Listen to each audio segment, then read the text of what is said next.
I have never heard someone say so many wrong things, one after the other, consecutively in a row. What is up, everybody? Another week of The Bachelor in the books.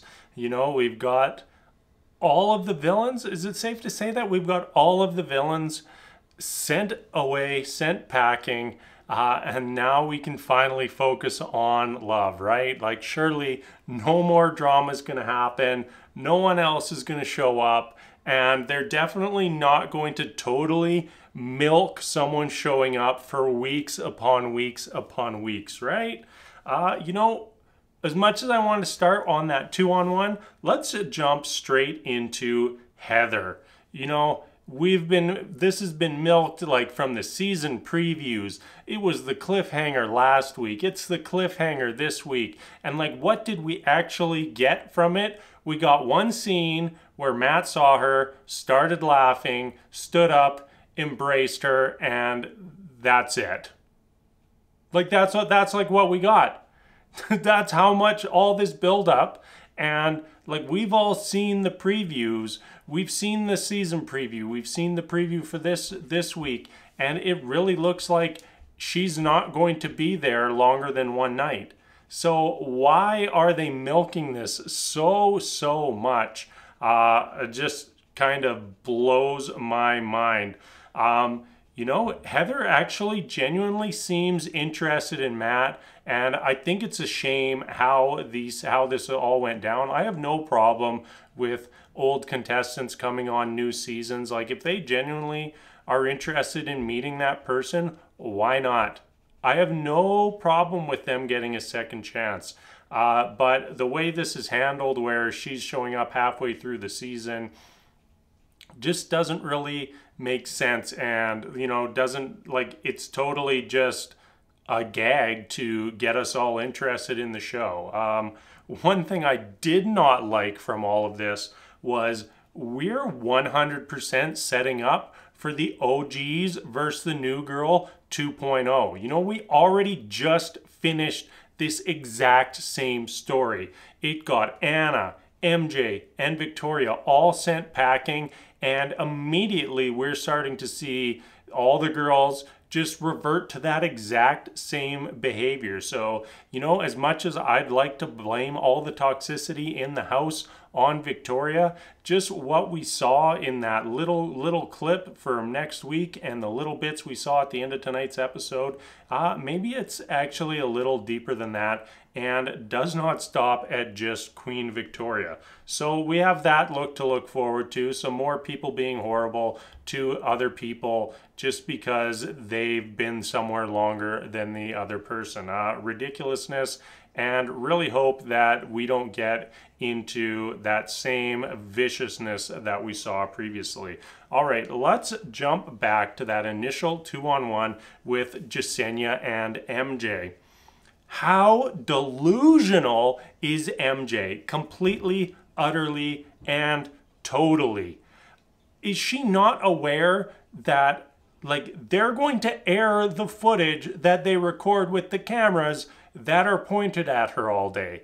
Like, she has to know that all of her lies and all of her BS is going to be exposed. And I was starting to feel like, you know, is Matt buying her BS hook, line, and sinker? Like, is she going to get another chance? Thankfully, she didn't. And it got me thinking that, you know, in these situations, I really hope that production is kind of occasionally like, oh yeah, she's totally lying to you. Because that is ridiculous. Can you imagine if, you know, he sends Jasenia home, MJ continues to be horrible, but Matt just continues to ignore that because he doesn't want to believe it's real and doesn't have someone saying like, oh yeah, she's a terrible person, you should want to have nothing to do with her. And anybody else notice like where all of MJ's anger is aimed? You know, it's not at what happened, it's at the person who called her out.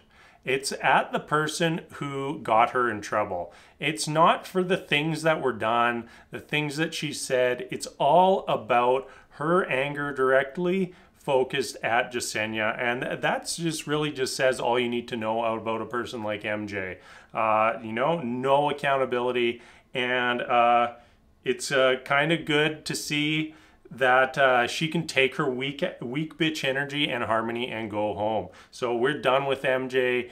Never again. Oh, don't want to see her on Bachelor in Paradise. Finito, done. From there, we jumped over to our first cocktail party. Immediately canceled. And, you know, I don't have a problem with this. Like, Matt knows who he wants to send home. As much as it's good to get that extra time with him, and the women really want that extra time with him, he knows what he wants to do. Jump to the rose ceremony. I'm okay with that. But I would almost like to see him just say, like, all right, we're going to do the rose ceremony, and then we're going to have the cocktail party. So I'm going to send home the women that I want to send home, and then after that, we're going to hang out for a couple hours. You know, everybody would be in a good mood. Everybody would know that they're safe. Everybody would have that positivity and wouldn't have that rose ceremony looming over them. And I think that they'd end up getting some very good quality time out of that, because in our group situations this week, we did not see very much good quality time. First off, to finish up that cocktail party, we hit the rose ceremony. Brittany, Maggie, and Ryan sent home.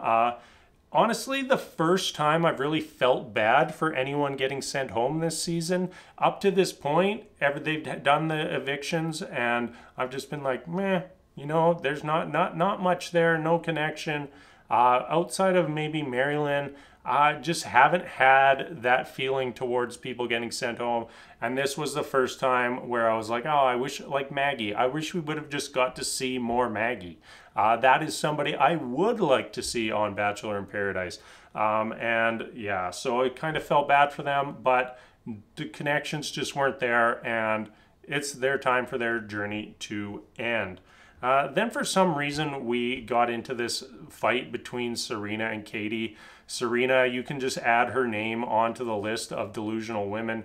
You know, she just really wants to point the finger for everything that's happened in the house to Katie. And it just wasn't, there was no validity behind it. And like, why get mad at someone for saying like, hey, there is actual bullying happening in the house, and I don't think that you should allow it any longer. You know, Serena's not mad at the people who caused all that pain and drama. She's mad at the person who brought it up, the person who wouldn't stand for it. And that just felt ridiculous and extremely petty to me. And I will be really looking forward to seeing her go home next week. Katie, you know, she gets, unfortunately, in the second one-on-one or second two-on-one on the week. And you may not have seen it this way, but when you send Katie on a date with Matt with Tyler C, Matt is picking Tyler C. Matt's not picking anybody else. Tyler C, that's his soulmate. That's his person. You're not competing with that. So Katie just really had no chance. And then on top of it, you know, it's the silly fun date where, you know, we get all these clips of Matt saying like, oh, I just don't know if I see the romance. Well, you picked a date, planned a date where you're just goofing off. You know, your intent was to send her home. Your intent wasn't to see what's here. Your intent was to have a fun time and then send the person home. You know, we look back to, say, last season with Tayshia, and when she had that date with Easy, you know, they go on a fun date. They're in the haunted house. You know what? That's not romantic. And at the end of it, Tayshia sends Easy home. So same thing tonight. Katie gets the fun hidden camera prank show date and then gets sent home because, oh, shockingly, no romance on the non-romantic date. And the editing, it was just full bore, like showing Matt's face, way they're setting everything up in the conversation between Katie and Matt, cutting back to the women. Oh, I wonder if Katie's gonna go home. It was just a total setup. And as you know, Katie gets. So we still have 2 other dates to get through here.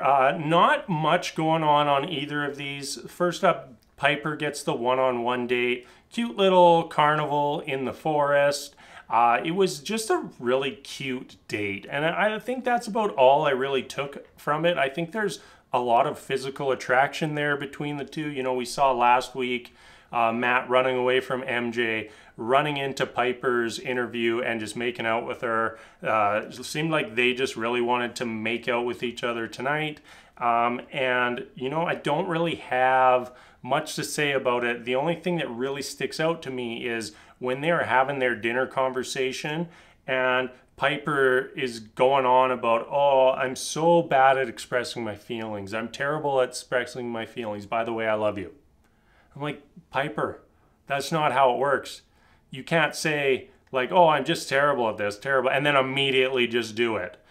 You know, you can, I just think in the future, just be more like, you know, I usually don't open up this quickly. Like just something, like don't say I'm terrible at this and then just immediately do it. Just seems so weird to me. Like I'm awful at this. Oh, by the way, I love you. The group date. This one, like what was this on the screen for like 2 minutes? It was like, show up at the bowling alley. Oh, we're doing bowling. Oh, pink team's winning. Oh, blue team's coming back. Oh, Abigail throws a gutter ball. Pink team goes on the date. Oh, just kidding. Everybody gets to go on the date. Michelle gets time. Chelsea gets time. Who was the third one? Serena P gets time. Date's over. It was like boom, boom, boom, boom, done. Like we got to see nothing. Like I'm sure there was a lot more conversations that went on, but all we saw was just that. But that's it. Not much to say there. Who got the date? Michelle got the date. In my opinion, she's getting the ring at the end of this, not just the roses. Just think that their relationship's on another level compared to everybody else. And Abigail, my last little point. Oh, you got to feel terrible for Abigail. Week after week after week, no one-on-one. And I really feel like we're getting to a point where some women are going to start to get their second one-on-one date. Abigail's still waiting for her first. You know, she was the first impression rose. She's got other group date roses along the way. It really seems like Matt and Abigail have a great connection. Even tonight at the second cocktail party, Matt pulls her aside first. And why can't she get a date? I don't even think we have preview footage of her on a one-on-one date, so who knows what's going to happen. I'm really rooting for her. Would love to see her even potentially as a Bachelorette.